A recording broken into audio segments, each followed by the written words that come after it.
इंतहाई काबिल एहतराम मुझे नंढो भाउ बहादुर साथी साहिब सिकंदर जतोई मरकज़ी जनरल सेक्रेटरी पेट्रोल सिंध थोरो बोलते छोड़ो काबिल एहतराम प्रेम में नहीं असांजे वॾो साईं फता साले काके पुटो इंतहाई काबिल एहतराम मुझे प्यारो साईं अताउल्ला उठो हिकिड़ी ॻाल्हि अॼु सेवन जे हैदराबाद डिवीज़न जे उस्ताद जे अॻियां रखंदो वञा त जॾहिं हींअर पुलिस में तलकनि जूं इलेक्शनूं थी हुयूं ऐं ज़िलनि जूं बि इलेक्शनूं थी हुयूं मुंहिंजो सेवन अचे IAS त साईं अब्दुल वहीद खोसो साईं निसार खे मुबारक ॾेई ॾियां सेना जे उस्तादनि सां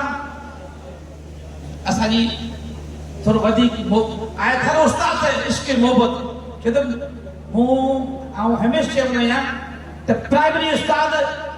मुंहिंजे इश्क जी इंतिहा आहे मूं हमेशह प्राइमरी उस्तादनि खे प्राइमरी उस्ताद जे हक़ जे लाइ प्राइमरी उस्तादनि जे ख़ुशहाली जे लाइ सिंध जी प्राइमरी तइलीम लाइ राति ॾींहुं हिकु करे छॾियो आहे उनजे पूरी सिंध जो प्राइमरी उस्ताद मुंहिंजो महबूब आहे पर सेवन जे उस्ताद सां इन करे घणी मोहबत हुई त कलंदर जी नगरी में रहंदा उन निस्बत आहे ऐं जॾहिं हिते आयुसि त असांखे कंहिं बि न चयो बख़ुदा त साईं अताउल्ला उठे को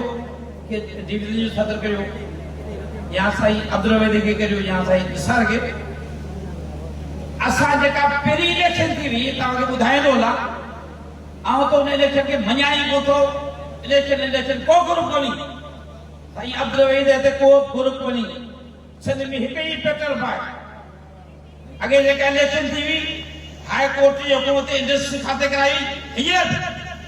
पूरी सिंध में हाई कोर्ट जे हुकुम ते इंडस्ट्री खाते इलेक्शन कराई बाक़ी हाणे ॿियो पाण ॿिया इलेक्शनूं कनि जीअं खपे ते पिया उन जी मर्ज़ी आहे असांजो पुतल कोई हू पाण बख़ुदा मूंखे कंहिं बि दोस्त कोन चयो मूं दोस्तनि खे चयो सेवन जे हालांकि हैदराबाद डिवीज़न जी सदारत असां मुंहिंजो दोस्त आहे गुल मोहम्मद हमू भुट्टो जंहिंजे नाले सां ही डिवीज़न जो पैनल मर्कज़ जो पैनल गुल पैनल उनखे चयो त डिवीज़न सदारत भले तव्हां ॾियो पर मूं पाण फ़ैसिलो कयो त न हिते ज़ुल्म थियो आहे सेवन में हे दोस्त बादशाह माण्हू जिन वञी इलेक्शन कई जेका हथ जोटी इलेक्शन हुई मूं पाण फ़ैसिलो कयो साईं अताउल्ला खे रिक्वेस्ट कई ऐं उते में ऐलान कयो साईं फता सां गॾु त इंशाअल्लाह अलाह पाक चाहियो त डिवीज़न जो सदर साईं अताउल्ला वठंदो ऐं इंशाअल्लाह सेवन सां गॾु हैदराबाद डिवीज़न जो उस्ताद जी ख़िदमत कंदो त साईं अताउल्ला वठो आहे हुनखे मुबारक ॾियां साईं अताउल्ला साईं गॾु निसार वठो आहे असांजो जनरल जो सदर आहे मुंहिंजो भाउ अब्दुल वहीद खुश साहब आहे मोहम्मद अमीन ओछो साहब आहे ऐं मुंहिंजो प्यारो भाउ साईं गुलाम सुरदारी साईं इलाही भट्ट आलवाणी साईं सरमत चांद असांजो नौजवान बहितरीन सुठो उस्ताद आहे साईं अनवर राजेश साहब हैदराबाद जो आहे साईं खे फोटुनि जो ॾाढो शौक़ु हूंदो आहे ॾाढो एक्टिव माण्हू हूंदो साईं अल्ताफ़ अल्ताफ़ खे कीअं मसाया यार साईं परवेज़ अली शाह असांजो शहज़ादो साईं नुसरुल्ला मदानी मुंहिंजो प्यारो भाउ मुंहिंजी भेण अपा रज़िया लगाली भेण रोशन आरा ऐं स्टेट ते वठनि पिया दोस्त असांजा ज़िले जो सदर साईं मोहम्मद यासिन हब साहब ऐं असांजो प्यारो दोस्त आहे साईं अज़ीज़ रापोटो उन जो नालो वठां थो जेके